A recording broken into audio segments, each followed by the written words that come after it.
suliranin at mabigat ang pagdadala ng buhay sa kasalukuyan. Sumisidi ang kahirapan at kawalan ng katarungan. Laganap ang sakit at kakaiba ang mga nangyayari sa kapaligiran. Walang kapayapaan at pawang mga kaguluhan, pag-aawayan at digmaan ng iba't ibang sitwasyon sa paligid ay hindi pangkaraniwan.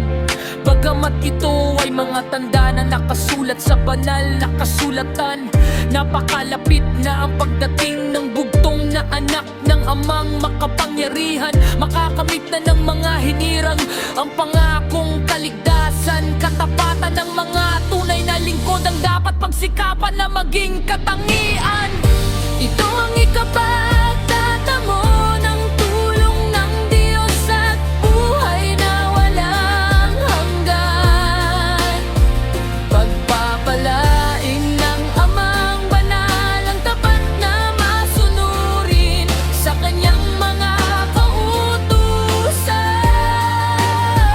Ang panalangin ng tapat na hinirang ay agad niyang pakikinggan. Sasagana ang buhay ng lingkod ng Diyos dahil sa katapatan mapapawi ang mga kalungkutan at mapapalitan ng kaligayahan ng pakiging tapat sa kanyang mga aral. Buhay ng lingkod ay madaragdagan katapatan ng mag-alis ng kahirapan at magpapagaling ng karamdaman. Ang katapatan ang nais ng Diyos sa kanyang mga tunay na hinirang. Pasasaganain niya ang kabuhayan ng kanyang bayan at hindi pababayaan lahat ng